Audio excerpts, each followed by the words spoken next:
Welcome to the Fabulous Women podcast studio. I'm your host, Dr. Kim Allen. Every remarkable woman has a story behind her title, and each episode explores one meaningful idea through the life of one remarkably fabulous woman. Today's conversation is called Stillness. My guest is Brenda Mendenhall, Vice President of Monument Sotheby's International Realty. But today, our conversation is not about real estate. It's about how life's greatest challenges can reshape our perspective and how sometimes the greatest wisdom of all is found in not knowing what to do next, but in allowing ourselves to simply be still. Brenda, welcome. Thank you so much, Kim. I'm so excited to have you here for a lot of reasons. As all of you know, I say in my other podcast, I'm really fortunate that I get to spend some time with my podcast guests, and I learn so much, and I always come out with a bigger brain, and I certainly have with Brenda. So Brenda, if you don't mind, may I begin with some questions? Yes, please. All right. So Brenda, when people first meet you, what do you hope that they discover about you that's beyond your profession of being a vice president at Monument Sotheby's International Realty? Wow. Warmth and openness. Okay. Tell me more. That they're safe and cared for in my presence. Yeah. Absolutely. Trust, give the feeling that I can be trusted. Yes. Yes. And I speak from experience that she can be trusted.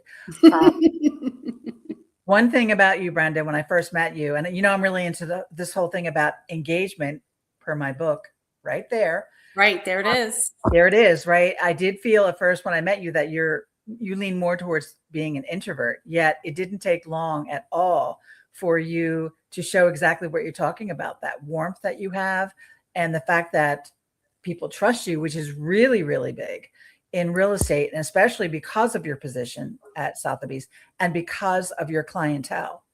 And there you sell mansions, if you will. Big things, yeah. Yes. So I think that's really important. So let me ask you a question, Brenda. In the grand scheme of things, what brings you joy these days? Oh my gosh. Easy. My family, my friends, my home, and my 2 dachshunds. That's right. So she has a new baby. I have a new baby, 6 months old. Yeah. And his name is Zoomy.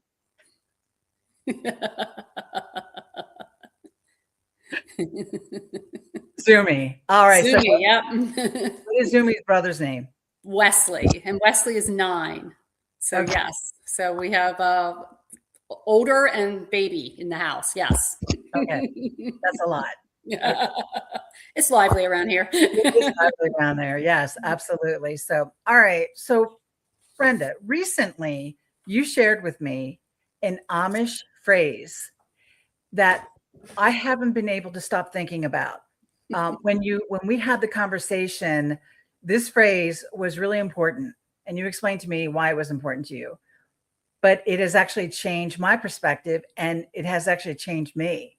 So I'm going to share it with everyone because it was one of the reasons why I wanted to have you as a special guest on my podcast, because I want everyone to think about this. And the Amish phrase goes like this: sometimes I sits and thinks, and sometimes I just sits. So that was kind of a long title for my episode with you. That's why I called it Stillness, but I think that's so important. So Brenda, could you share with us what that means to you? It means quite a bit to me. My husband passed away a year and a half ago, and then just over a year ago, my mother passed away. So, boy, that's a big double whammy. And I haven't done a lot of research with grief. I only know my experience with grief, and it keeps going, takes over. And what it does, it has its own personality and forces you to step back, stop, and not make any sudden movements. Okay. Yeah.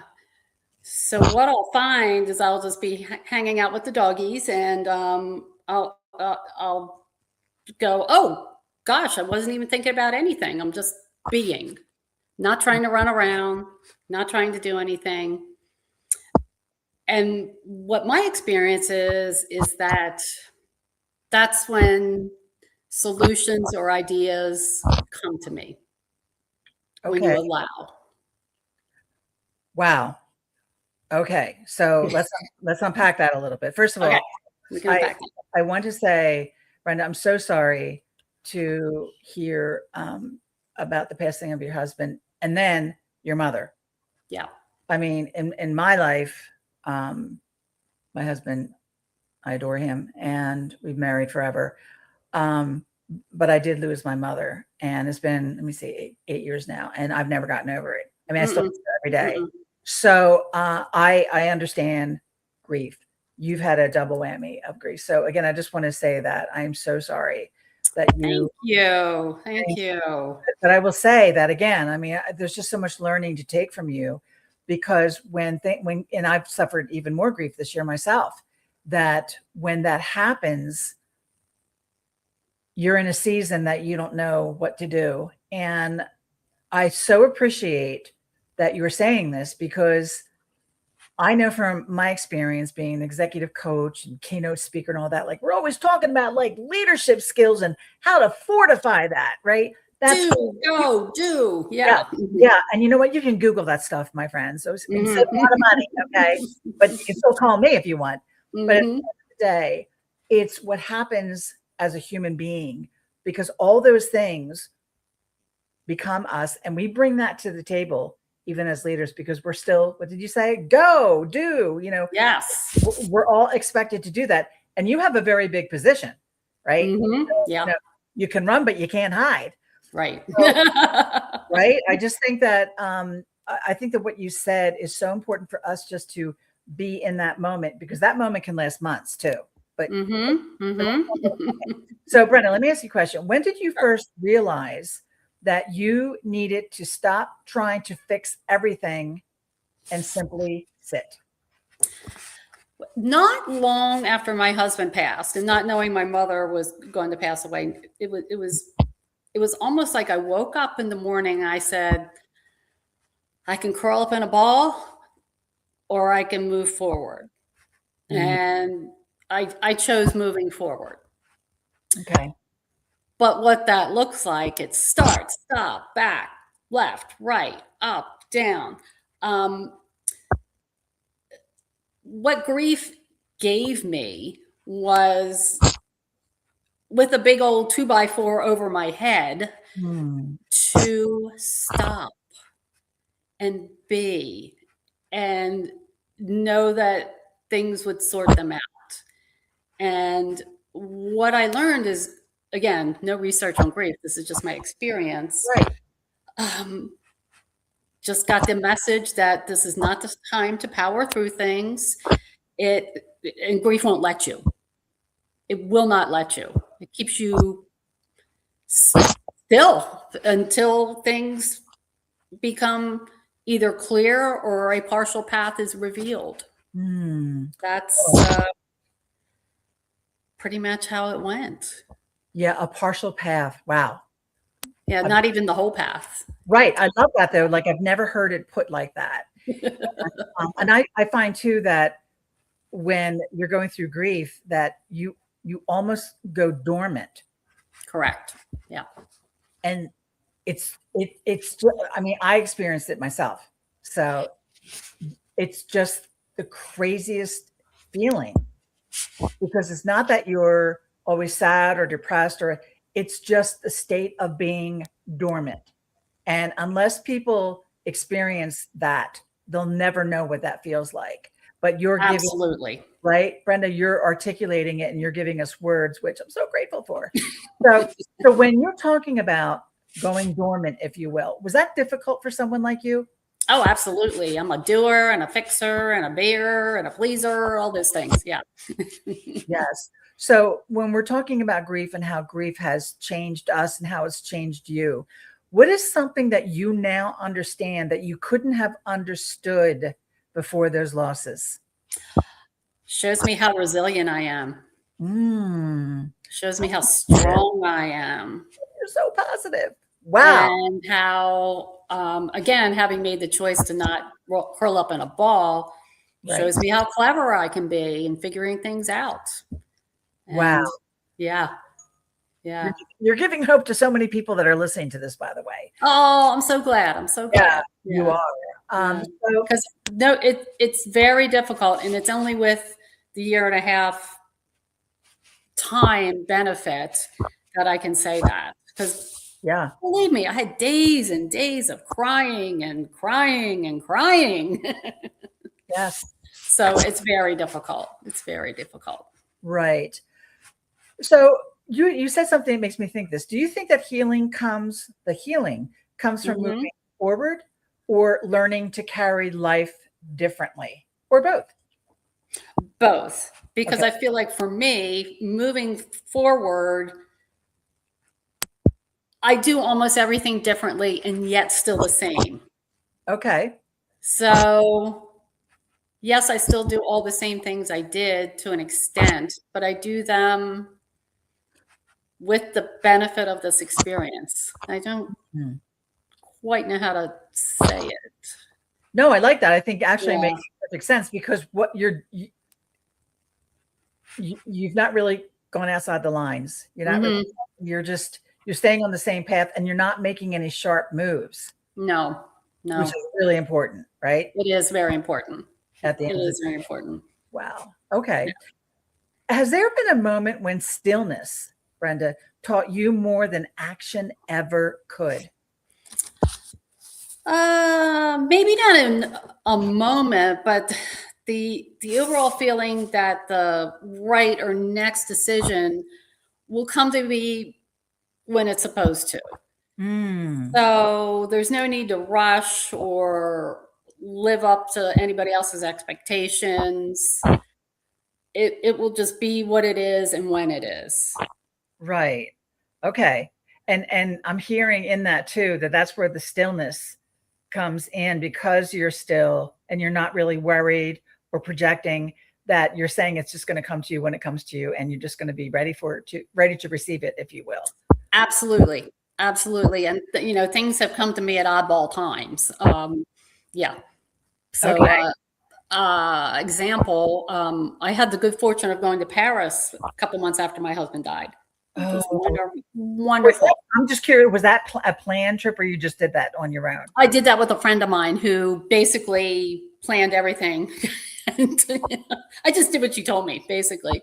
And Did then, one day, I wish I could say I was at the Louvre or at the Eiffel Tower. Or we were walking around, and I thought, I'm still in here. I'm still in here. Be a new and improved version, but I'm still in there. Yeah. Wow. Yeah. Okay, I'm still back. I heard what you said, but I'm still focused on Paris. I love Paris. Love I it. love Love it. Paris too. And I'm French too, so love it.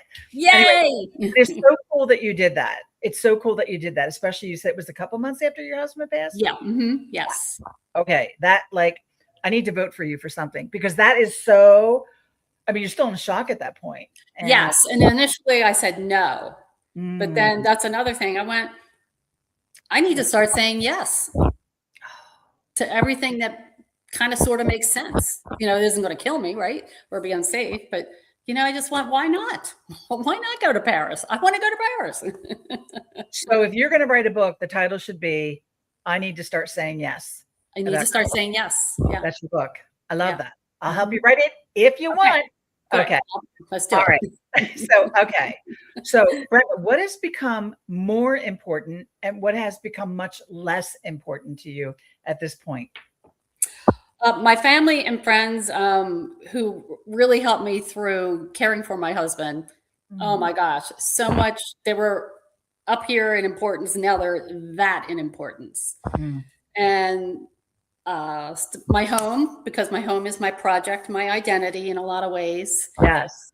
And I think listening to myself and tuning out noise that's not going to help me.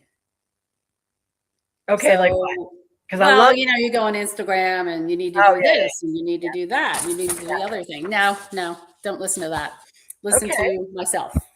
okay. Well, it's working for you, Yeah. Thank you. right? It's working for you, which is fantastic. It really is. Thank That's you. such a great perspective. How has the way you walk into someone's home changed after everything that you've lived through? You've been doing. How long have you been doing real estate? 10 years. Yeah, this is my 10th year. Yeah. So during that time, you've gone through a lot of change. Has Yes. anything changed as you walk into someone's home after everything that you've lived through? Yeah, and I think not change so much, but I think my process is more reinforced in terms of listing homes. Um, because, for example, if you're listing someone's home, you go in and, your home tells your story. It's part of your identity. It's part of your comfort. It's part of your refuge. Yes. So I see that more clearly, and it makes it easier for me to guide people because when you leave one home and go to another, almost unilaterally, you're creating a new identity for yourself. So Okay. you're detaching from one persona and transitioning into a new one Okay. on many levels. Yeah. Wow. Hmm. I never thought of it like that. It is. Yeah. And, people kind of focus on, well, I want to be in this house rather than this house, but it's the why you want to be in this house rather than that house that becomes important and really needs attention. Okay. Okay. Oh, I like that. So again, when we're talking about stillness, we're talking about sometimes I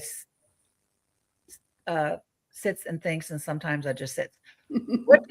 Brenda, what do you think? Because you've got this aerial view of people in life right now. What do you think people rush through that they shouldn't? Oh my gosh, everything, driving, talking, uh, treating people poorly, lack of perspective. Everything just comes from rushing from either real or self-imposed reasons. So yeah. Wow. Okay. So I have to ask, driving. Tell me about that. That you think that they rush to that they shouldn't? Well, it's so funny because where I live, there's a lot of back roads, and typically the speed limit's 25. People go 30 easily, even fast. Well, I've had people pass me doing 60, and I'm doing 40 on these roads. I mean, Wow. and it's dangerous because we've got hills, we've got curves, and things Yes. like that. Yeah. So if you think you need to get there, I'm going to slow down, let you go by. Yeah, you do that. So I know the area that you live in, everyone. Yeah. To do even 30 miles an hour is like being, the Indianapolis 500. It Like, is. It they is. can't do it there. But anyway, Yeah. now I see what you mean. Okay. Yes. All right. When after everything that we're talking about right now, I have to ask the who has Brenda become?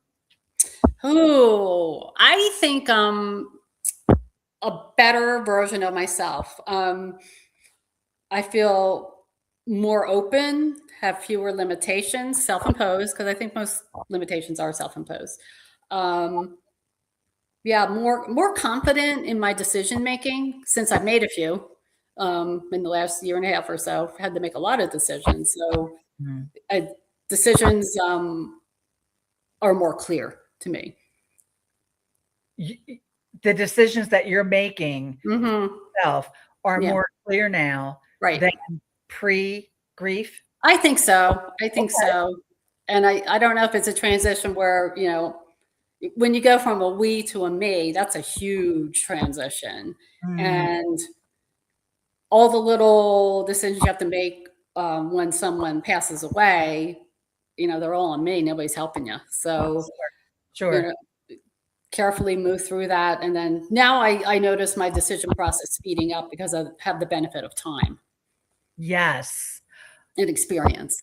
Yes, and that's it right there. The benefit of time, I think, is so important that you said that, because whether we like it or not, anything that happens to us, it could be loss of a family member, it could be loss Mhm. of your job, it could be anything related to our career. That once that goes away, I don't know if anyone, I know some really strong people, like they don't show up the next day being that strong soldier. And if they do, they're hiding everything. So then they'll go home and, we don't know what goes on behind closed doors. Right. But I think it's so important that you bring that up. I think it's so important that you're sharing with us everything that you're sharing, because it's important, Brenda, because you have an executive leadership position within a gigantic international organization, very well respected. So I think it's so important that people hear this, and that we're not actually breaking down decision-making skills with the team. That's not what this is about, because we still need to make decisions, whether it's personally or professionally, especially if we're in leadership positions or even in management positions, that we are responsible for other people.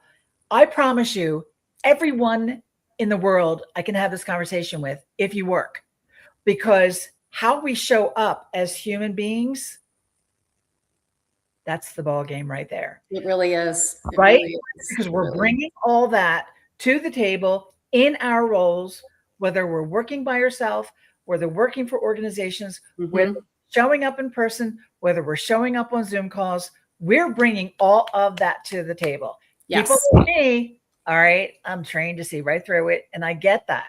But most people don't understand what people are going through and how it does affect decisions that we're making. So I do have a couple more questions, but I just wanted to just say thank you for sharing what you are sharing, because I cannot emphasize how important it is.